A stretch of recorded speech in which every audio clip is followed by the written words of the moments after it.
hopefully all of you can see. If you cannot see my screen, please let me know. Okay. Today I'm gonna be sharing my experience about the AI ethics in healthcare. What the past or current challenges, the issue, and the best practice that I have done in the past and get many projects successfully. So today, our objective, I would like to define what the AI ethics in healthcare and address all the challenges and issues. And hopefully, we can learn from what we have uh, done in the past, as well as many organizations have proposed all these things. And my take-home point here, okay, I would like you guys, all of us, to be leaders, okay, in your organization, to be a change agent, to seek and implement ethical healthcare solutions, because I believe that we really do need it. And, work with your local officials, as well as your own institution to get all these things done. Okay. So basically, what I would like to define the AI, okay, in healthcare, as everyone know that the AI is part of a machine learning algorithms that we try to mimic, human intelligence, and hopefully within a short time, we may reach the capabilities that, most of the experts, would be able to achieve in human health, but that alone is not enough. There are many ethical issues that we would like to address and make sure that, the direction that we are going, okay, will be a betterment of all mankind. Okay. So first, I would like to discuss about the applications in AI healthcare. Okay. The first thing, as you know, that AI in the past decades or so, quite advanced in the medical imaging. We have the CNN model that can extract features out, from many medical imagings, that be CT, MR, ultrasounds, And in the recent years, with the chat GPT, especially GPT 4 or 4 Turbo, many of people, okay, use these chat GPT and then try to test it and see whether or not it could surpass medical student, taking the MCAT exam or one of those, medical examination, and GPT-4 can pass with the flying colors, that's quite amazing. Another things, we do AI with drug discovery. As you know, that DeepMind, create those AlphaFold or AlphaFold 2 to enhance, the development for each drug development, right? So that gonna be another one that AI gonna help quite a lot. Another thing is about the robot surgery, because as we already know that when we do surgery, we can apply the CNN, to help medical doctors recognize some of the area of the problems within our human body. That one helping as well. The next one is healthcare data management, because we have the vast majority of data, how we can use, large language model to go through medical records, and used to be in the past that you have to hire a competent nurse or nurses, a group of nurses, to analyze medical records, and then may extract medical coding, and then do some data analytic, but that is just a small portion, because a human cannot do it that fast. But now with the large language model, this thing growing quite rapidly, for telemedicine and remote monitoring. I think, China I'm not quite sure if you know about the medical doctor box, in China, by the company called Ping An. They can treat some common symptoms, with those medical box, and this is also a list of what the AI can do. I would like to focus on the federated learning in healthcare. I will address this issue more in details because, as you know, that medical institutions do not like to share medical data among the institutions because of the privacy issue. And there's a lot of the intellectual properties with their own data. But how can we, create an AI and use these further learnings, to advance, all these AI algorithms that out there. But before we can go further to that, I would like to talk about the morals and ethics issue, and all these challenges thing that we are facing. As you know that moral here, okay, is the principle, right, that guide each individual and society, and the culture play a very important role, and of course we have many cultures, hundreds, of culture, how the moral of one uh, ethnicity, okay, as compared to another. And the morality, this is a group, right? Group of people. Once, they have all these principles, they would like to specify the conduct all these. The thing that I would like to address, sorry about that, here is, about moral. This is on the left side, is individual persons that's set all the uh, culture, society, religions, how you grow up within your environment, that is going to shape your way of thinking. But the ethic itself, is come up with a guideline principle that conduct individuals or groups, reasoning, how they derive to those kind of reasons. And these are defined by the organizations, at our Mahidol University, we have the IRB board. We have 2 medical schools, and each medical school has its own board. And we also have the big IRB board at the main campus, to help other faculties to make their own research, within the guideline and follow all the principle and ethical issues that we have. Okay.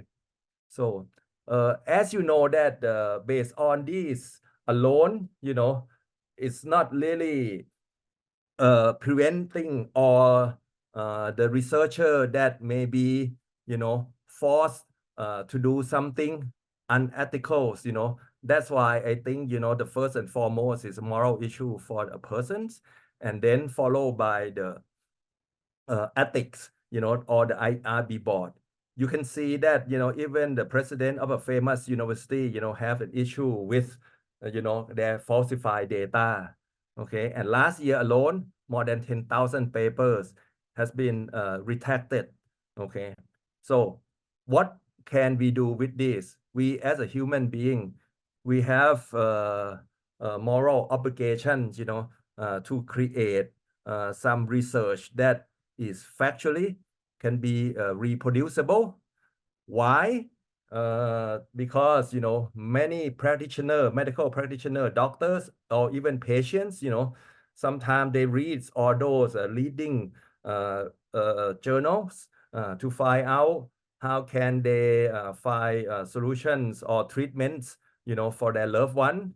And this is the issue, So when I review a paper, these days, and especially AI, there are beautiful models, algorithms, and so forth. However, if they cannot produce data, or open their data, I always question those kind of incredible results, because my point of view is that it had to be reproducible. If it's not reproducible, I just read the beautiful papers, but the outcome you know, can be trusted or not. This is depending on the person who review and read those papers, you know. And as you know that now we can also use AI, you know, to review the papers, you know, to see whether or not it is have any data that is plagiarized from some other papers or not, you know. Many times when people got pressure to publish, you know, sometimes they use some existing results to make their papers better. So I encourage, you know, open source, open data, and reproducible, you know. So what is AI ethics here? You know, the ethics of artificial intelligence and robotics at Stanford, you know, define AI ethics, you know, that we don't readily know what the right things to do, right? Addressing the issue of the ethical issue in AI, in my opinions, okay, is consistent of the moral principle and consensus-driven guideline and regulations established by credible entities, which guide us in distinguish right from wrong actions and design in the development and application of the AI technologies. Okay, so World Health Organization recently, you know, published ethics and governance of artificial intelligence for health.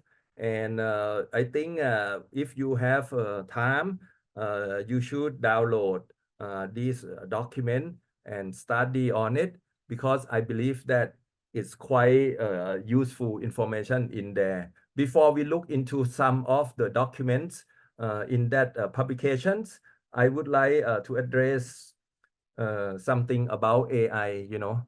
AI bias. I think this is play quite an crucial roles, okay? There are many types of bias. The first one is implicit bias, okay? You know, even the people who are working on AI, collecting the data, they may not be aware of that they implicitly bias. Maybe they may not want to really do it themselves, but because of the data collection process that they obtain the informations, you know, may not cover all the ethnicity, gender, and so forth.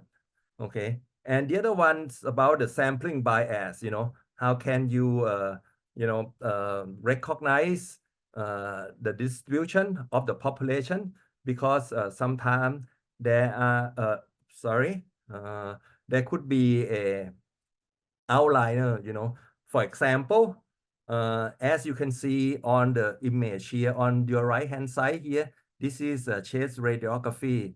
As you can see, is one thing that, you know, the heart, you know, is on the right side, right? So typically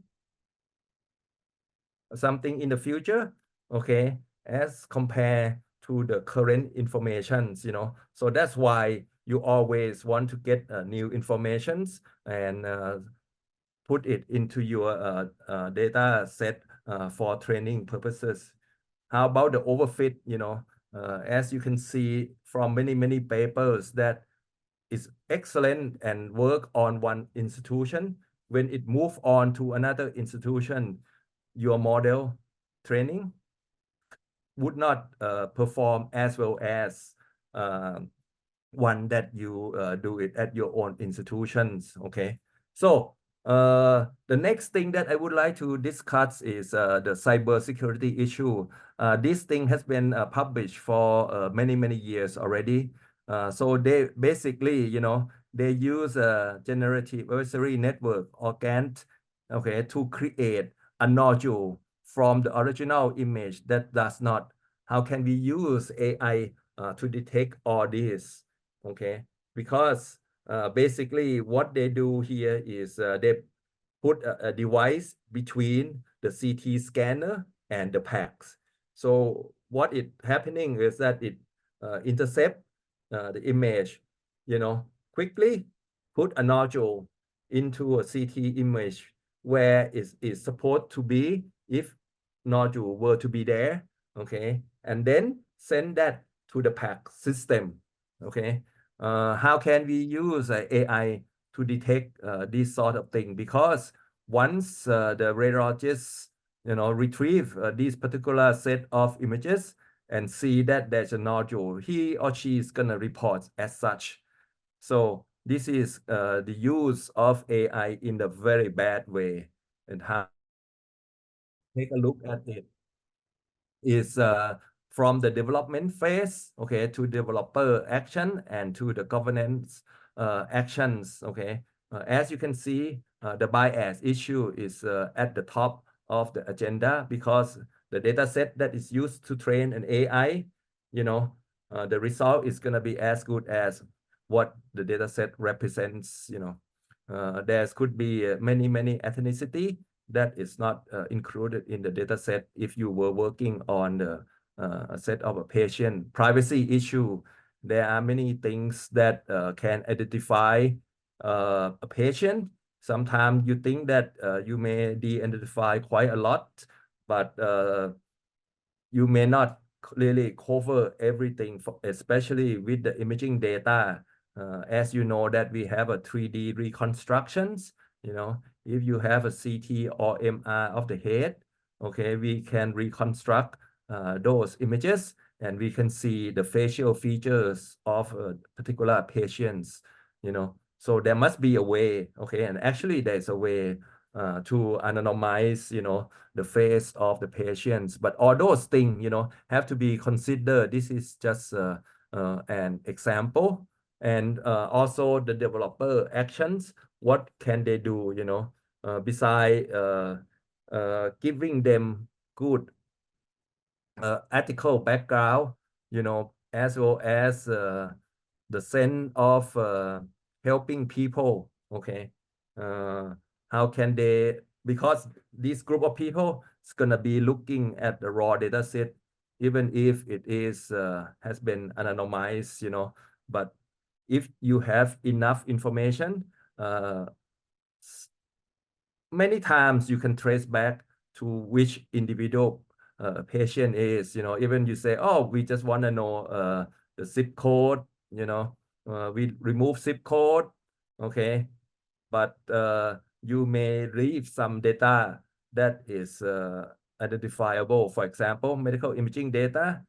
Many people may not know that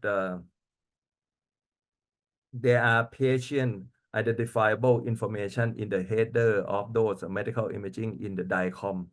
Medical imaging, basically stored in the DICOM format, okay? And sometimes for the convenience reasons, sometimes medical device companies, put those data in such a way that they can retrieve it quite easily, and sometimes people who work on this set of data do not know what they're supposed to be removing, they may leave those kind of thing happens, and how the government, gonna have a strong hand, okay, or just the right amount, because if you put too much law and regulations, you're gonna hinder the advancement of using AI for medical issues, right?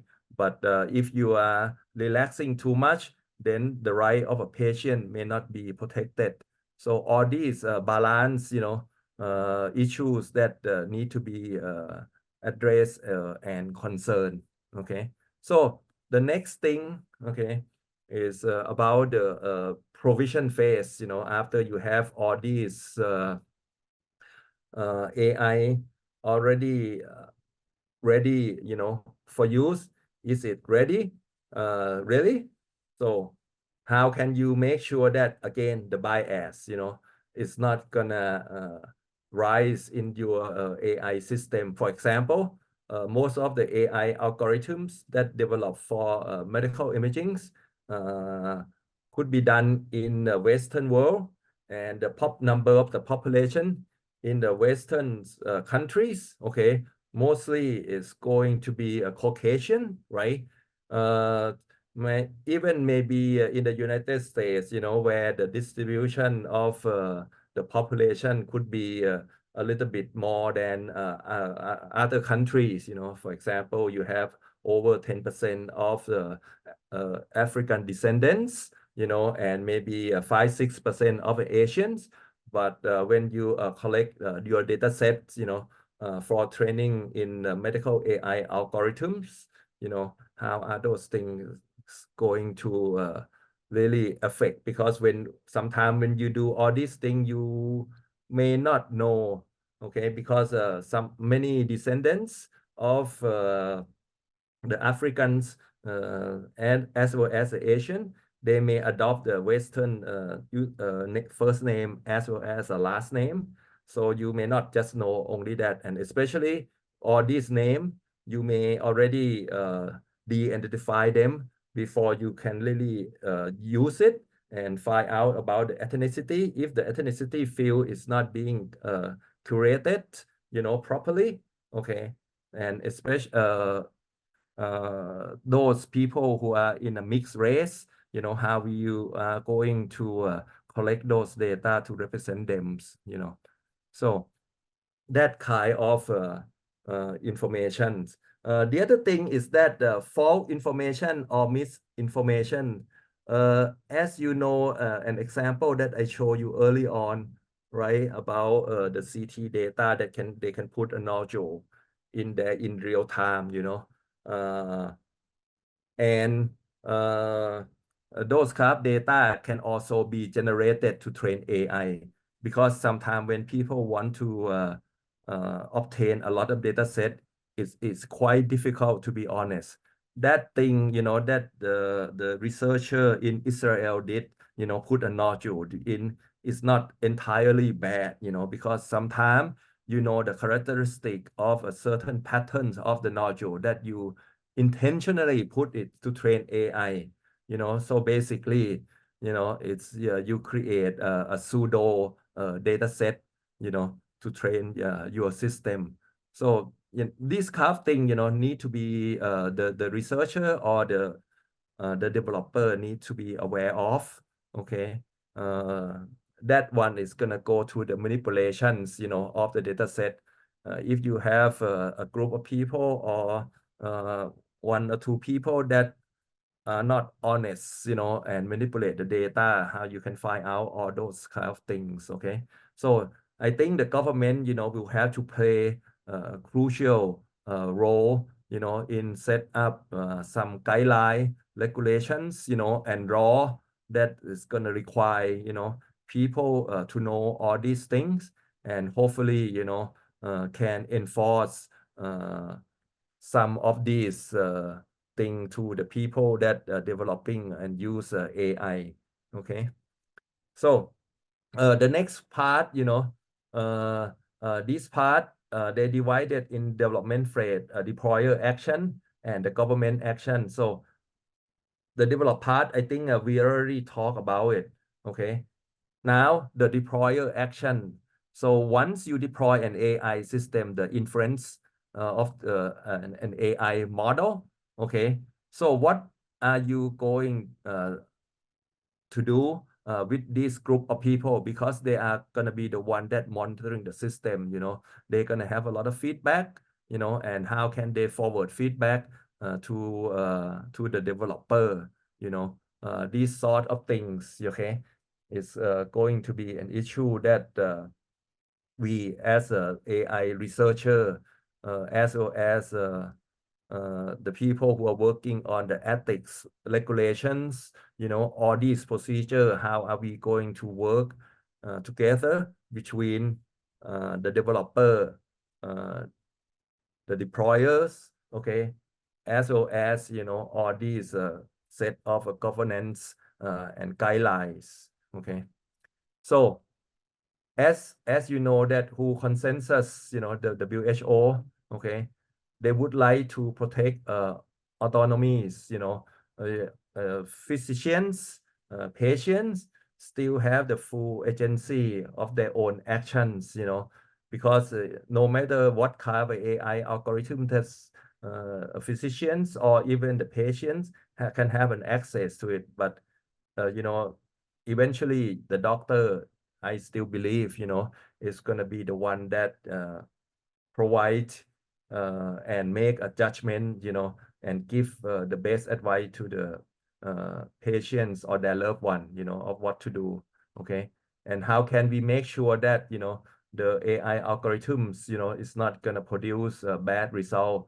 Sometimes, you may be able to kill something, but it could make it worse to the patients, this kind of thing has to be taken into account.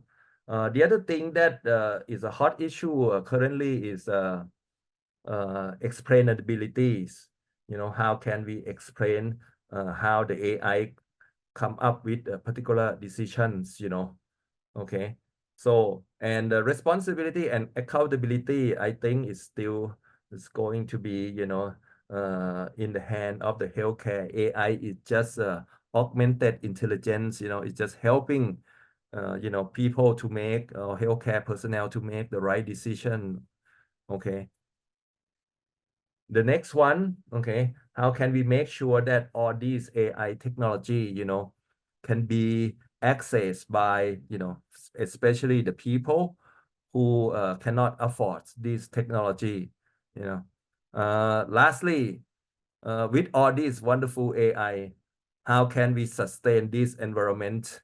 You know that ChatGPT use about over 10,000 NVIDIA A100 at the time, and take several months, to get the model trained, okay, and cost tens of millions of dollars in electricity, in the future, okay, as we use AI, basically all these advanced computing machine, okay, we are going to use more and more energy. And how can we produce a renewable energy for sustainable futures, okay?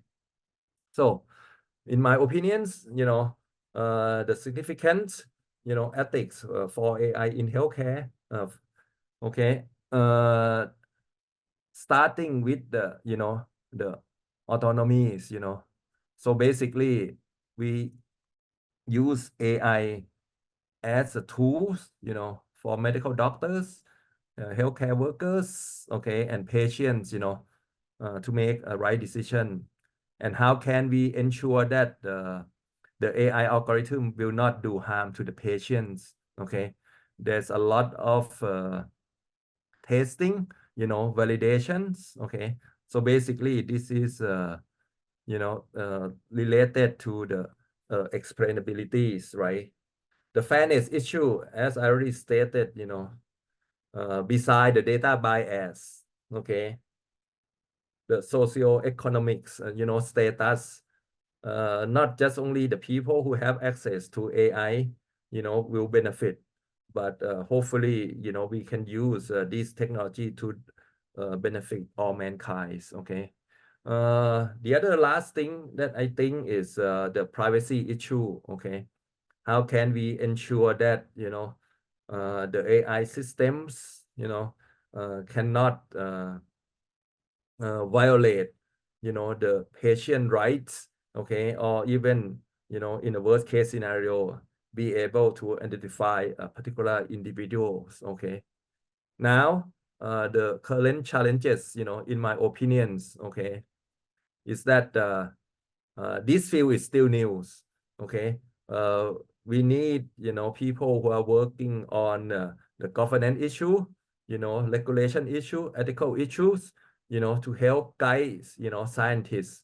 I myself, work on the AI, on the data, on the algorithm sides, in many times I learn from my colleagues from other disciplines, about what should and should not be done, okay.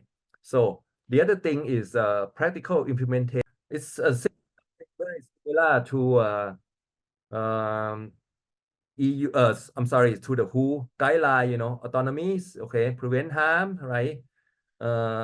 Rich and poor country, I believe that many countries in the world would not be able to access these AI infrastructure as yet.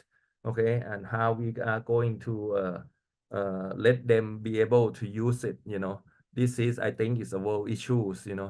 And hopefully, prevent any negative impact on the AI that doing something unlawful. Okay.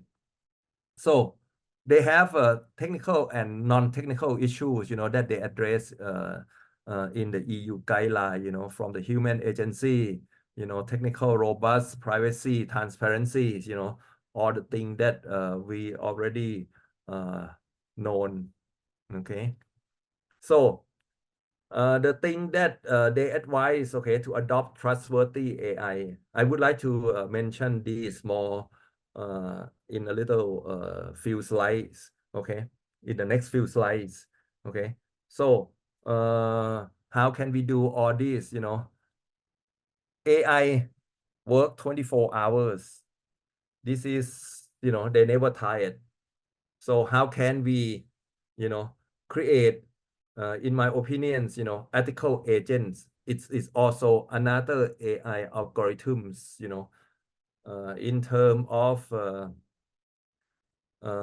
on the scientific side, we have to have this kind of agent. How we gonna, produce the set of rule, regulation, or guidelines, and all guidelines, okay, and then include it into these AI agents, so that these ethical AI agents, can also 24 hours, monitoring other AI algorithms, to do certain things and not do the thing that is being forbidden.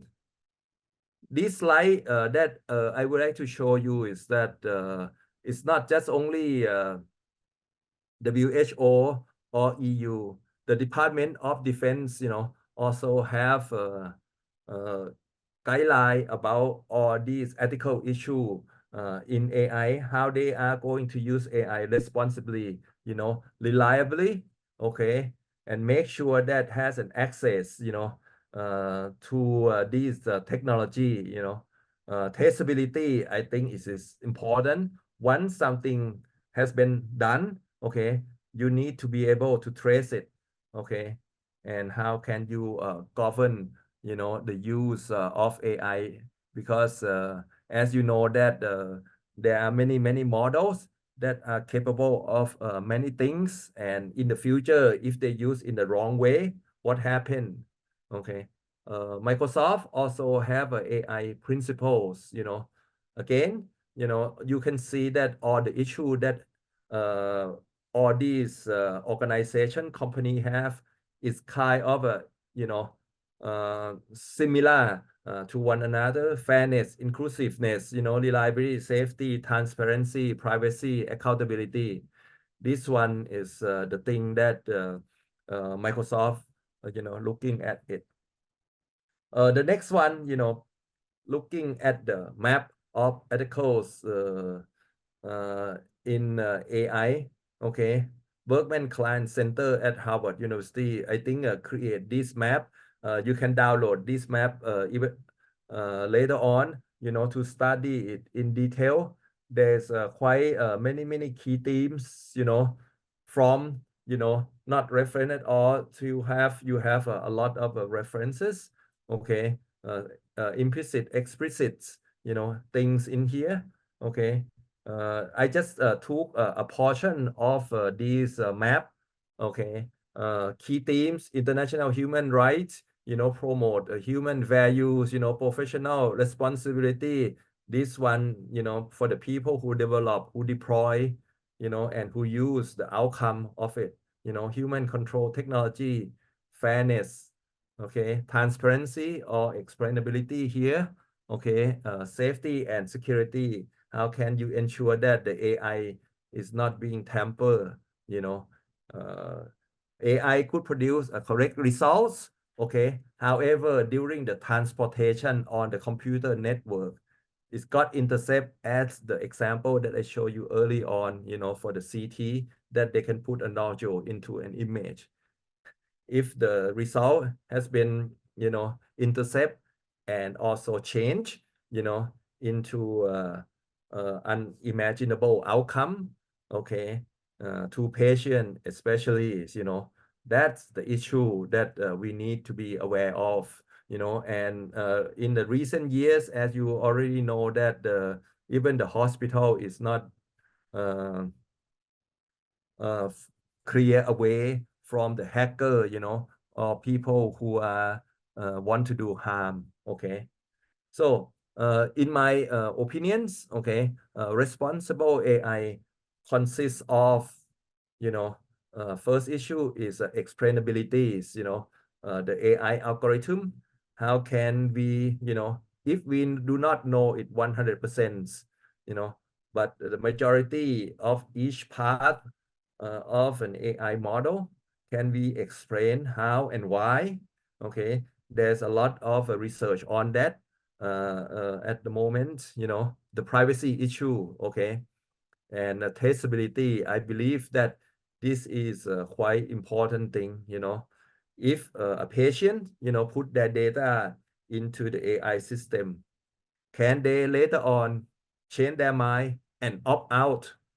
But the results of their data already been trained in the AI model. How are we going to handle these kind of issues? Okay, because it's not just like we are going to just, okay, know and pick up these exact parameter or a group of parameters and then say, okay, your data is out of the models. Okay, next, the bias issue. I think I already addressed it in the previous slides. Okay, equitability is, I think this is access, the people who have and have not. Okay, security and robustness. So if all these issues can be addressed, okay, with transparency, and we can create trust when people are using an AI model. Okay, so what does explainability consist of? First of all, the human in the loop, right? The data provenance, where do you obtain, who are the owner of the data, that data has not been tampered. Okay, interpretabilities, right? Basically, you need to know and understand what AI model does, transparency. So basically, at each step, as much as possible right now, you should be able to know, okay, how the data, the AI model, how the data are being obtained, acquired, and then manipulate for the AI training, for example, and the AI models, how is it being trained, okay, auditability, at each state, it's just like any other things, in the information world, computing information world, we would like to record all that so that we can trace it and then find the people who are accountable for each stage. Okay, so these sort of things that we need. I also found another sort of cheat sheet information that discuss about the explainability for the AI. Okay, so this one I think is quite simple to follow. You can also download it from the source. It's starting from whether or not your model is interpretable or not. If your AI or machine learning algorithms, follow from or originated from the mathematical world, all these sort of thing, you can more or less able to predict and understand how the model work. But with the later version of the AI in the deep learning using neural network, and as you know that the network is getting bigger and more complex, when CNN was invented, many years ago, okay, it's work only one dimension, but now, it's a single modality. So basically, it's just an image. But now you can put image alongside medical records, to train AI. So it's become a multimodalities, it's quite difficult, to have and fully understand those model, but it is an ongoing research issue at the moment, So right now, okay, you really don't know, for example, you have a bunch of CNN model, put a lot of image to train it, and then to find out whether or not a picture of a cat that you put in, is it a cat or is it not? But you really don't know, or it's not explainable why is it a cat. As you can see, on the top uh, screen here, okay? So basically what it is just it's not a cat, the third image, or the right image, okay? So in the future, I believe that, we need to have a model that we can trace, explain it, so that we can understand how the model work and say, okay, well, this is not a cat, So explainable model can be used, from the AI researcher, engineer, all the deployers and all the public stakeholder, okay? The next one, why is this quite important to use AI? Because now we're in the big data problems. We have the information about our DNA, genomic, those kind of things, okay? And the 21st century biomedicine, we want to do from bench to bedside, all these large amount of data that we obtain from multiple sources, the top green is like from the hospital research institution, the red part, all those company, pharmaceutical company, those research, right? And then we, as people who are developing the AI, all these informations, coming into these creating a large data sets, how can we manage all that? The previously I discussed about, when we have all these big data medicine here, and each institution, they do not like to share data set, right? So basically what they do is that, okay, all these AI developers, I mean, researcher, create an environment called the federated learning, so you can have a model and train with your local data. And then basically what you're trying to do with the centralized model is to share the training parameter without, putting all the data set in one single location. So hopefully we can do all those things, more and more in the future. And now all the challenges that we have in translating, medical research into sustainable information resources, not everybody can have 10,000, NVIDIA machines or 10 of thousands of NVIDIA machines, right? How can we join forces to do that? That come with the collaborations, I believe between institutions. However, we still have to work on regulatories, and make sure that all the data set that we are sharing, okay, in my opinions now, the data also have the intellectual properties, especially if you have rare cases, how can you share those and then still get the benefits from your data set, and then how can we join all these development, okay? Once we have this model that we can share, okay, how can we scale up? Because, equitability is, doesn't mean that everyone's, can have an access to large computing units, so how can we do all that? That I think is quite another issue, and then behavior, our behavior, we cannot just do it as before, sharing data, I think is the first behavior that we have to overcome, okay, for example. And, with all our effort here, we have to be able to measure it, okay. And lastly, ethical and fairness, this is we need the people who are working on this issue to help us. So what is the best practice based on my experience? May I have another 5 minutes? Okay. What I believe is team science. I would like you to go and listen to this. I have the minutes.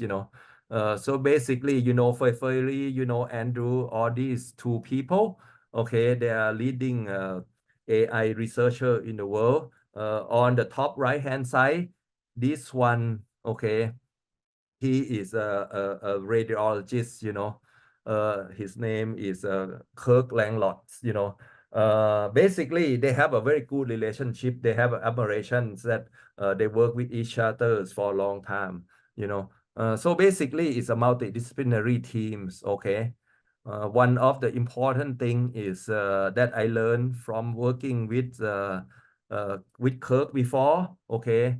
And some of others leading radiologists in the United States. I always listen and learn.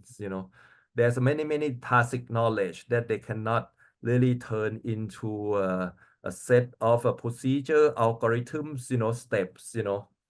So basically, when we working as a team, we have the empathies, we listen to each other, we eager to work with one another's, right?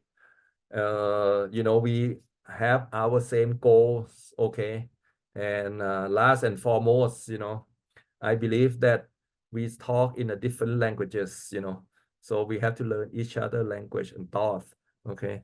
So what I do, at the beginnings, basically I just follow the people who I would like to work with, and then try to understand what they do each day, and when they interpret images, how they do it. Okay. So what I did with in the medicines, I work with clinicians, patient, researcher, okay, in a university environment, okay. And the other last part, I think this one is also very important, is a manufacturer, okay, because they have many information that we do not know, as a scientist, okay. They embedded within maybe in the imaging world is in the DICOM file, okay, but before they produce a DICOM file, they have the raw data, okay, MRI, they have a bunch of radio frequency information that they convert to imaging, or images, I mean. So basically, learn quite a lot, okay? And one thing that I learned from them, that the production is quite hard. I can do a model very quickly, but later on, when want to deploy, there are many steps that we have to go through. This is an example of what we do with a bunch of people. We have a radiology workflow. We would like a radiologist to create annotations, okay, on the new and interesting cases, so that we can give it to our AI model to learn, with the new data sets, okay. So basically, we structure the annotation in such a way that can be computed by computer programs. So basically, we are not just put only image, not just only put electronic medical record informations. We are also, putting annotations, information from radiologists. So as we do this project, we require quite a lot of people, a lot of collaborations, spend a lot of times, many days, many nights, talking with one another. Okay, so that's about it.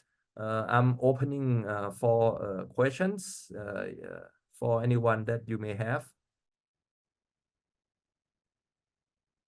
I'm sorry, maybe hold on, let me see if there's a chat box.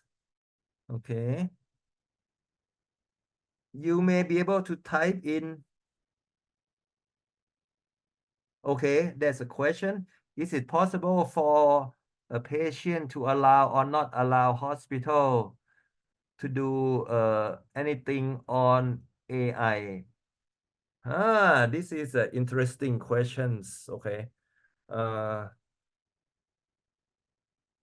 for me, okay, first and foremost, it's depend on institutions, okay, and it's really depend on country as well.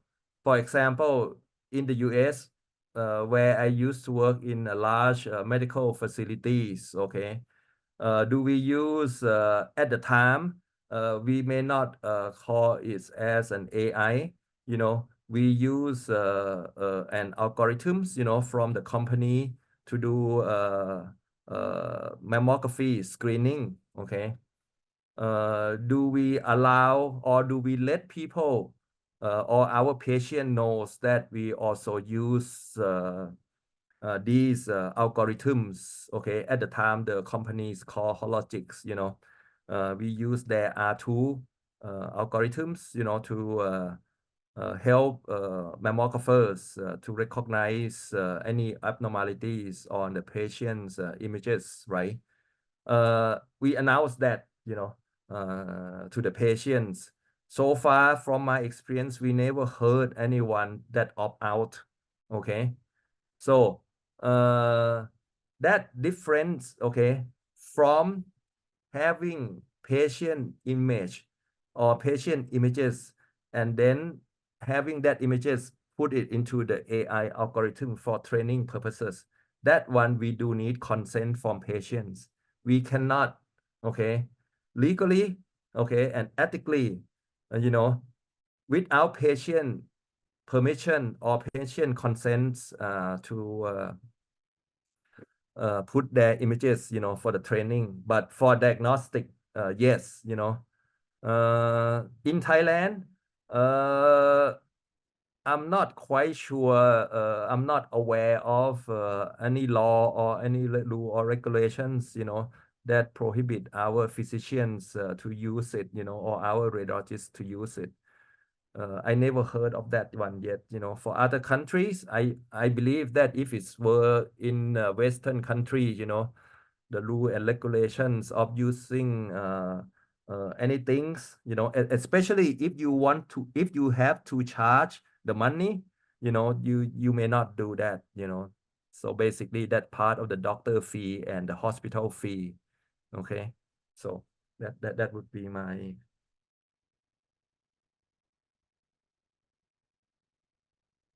Okay, we have another questions. Okay. Uh, kind of bias. Okay, what kind of bias you think is the major one that our research study must address? Any considerations on addressing it? Okay, bias to me, okay, it's gonna fall into category of implicit bias.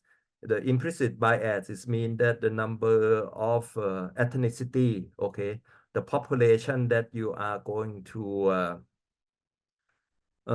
collect, okay, and train the AI data set, okay.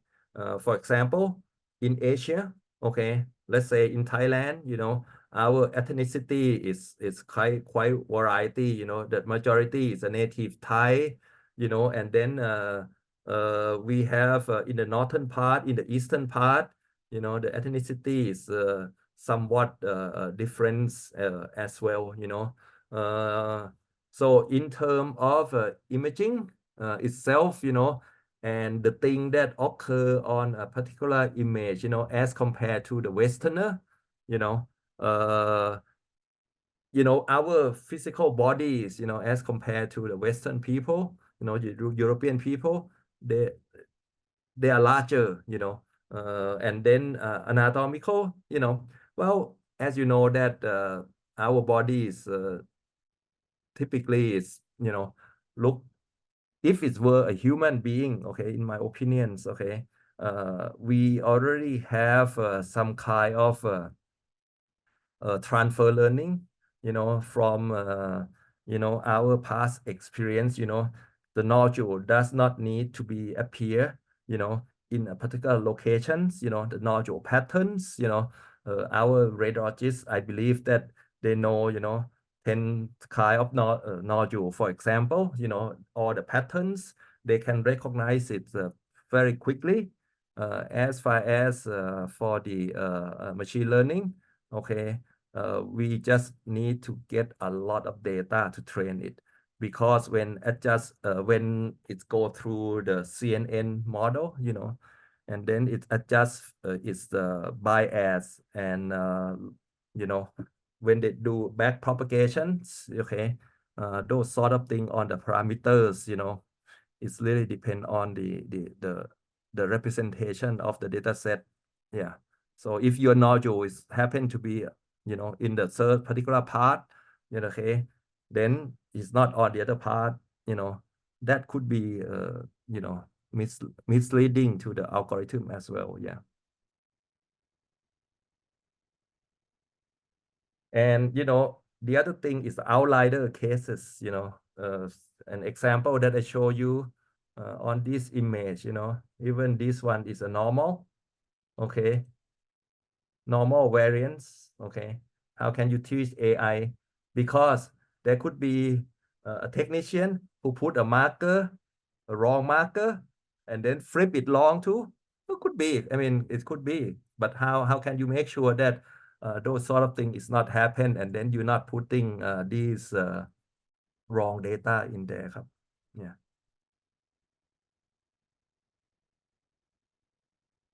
Okay. Any other questions? Okay.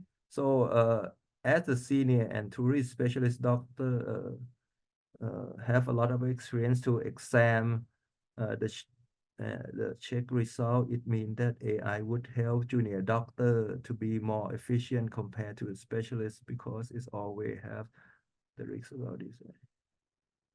Not sure. So not sure whether the patient right mentioned in the health law to give the right patient on this.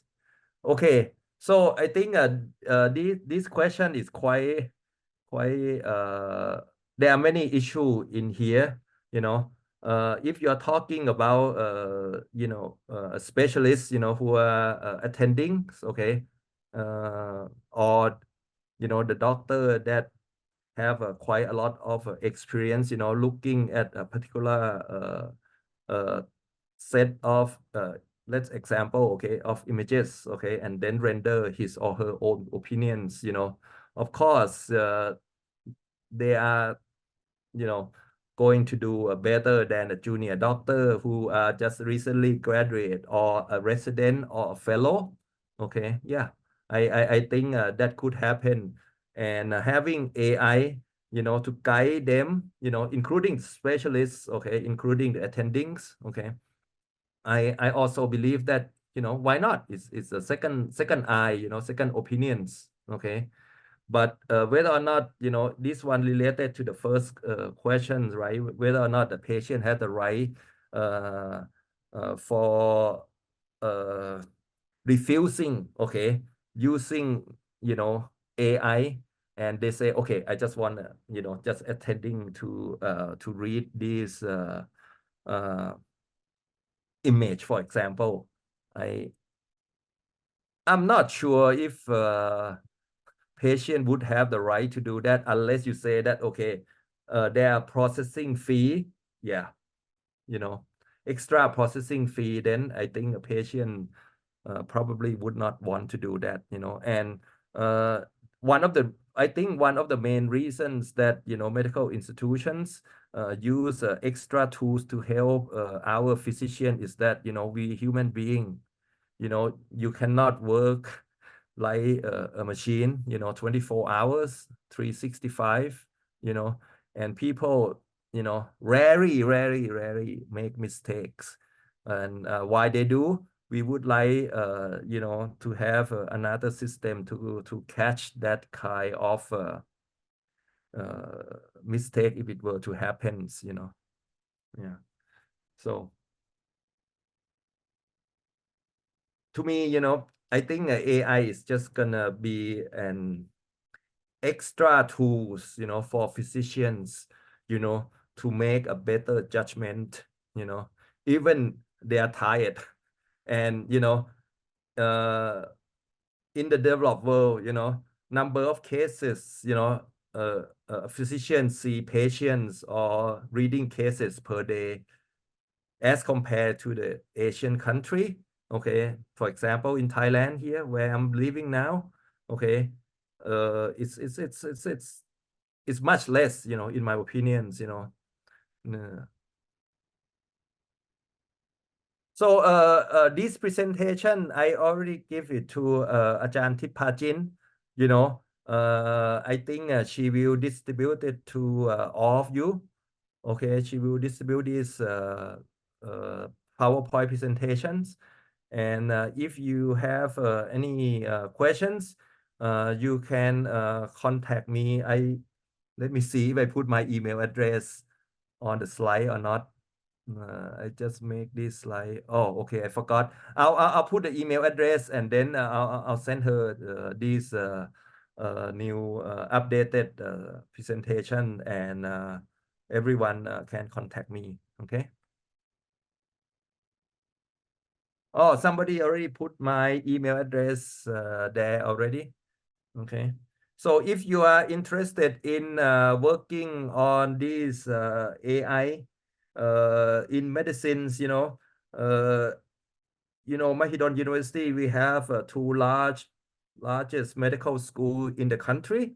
Okay, so we are willing to and very very happy to work with any one of you. We are also having AI centers built right now, and currently we have four NVIDIA A100s, systems for the Mahidol researcher to use. Okay, and we are getting a new H100, that they use to train the Chat GPT-4. Now they use, I think, about 10,500 system or something, to train a Chat GPT-4 in about 3 months. Before that they use A100, take them a lot more than 3 months. H100 is much faster. So if any one of you are interested in working with us, you can contact Tip Pajin, okay, or I myself. Uh, I think we have quite a number of people who would be happy to work with you. Okay, so if no more questions, I would like to thanks everyone for joining our discussion tonight or afternoon or morning your time, and everyone have a wonderful days. Okay, we'll meet each other next time. Thank you very much.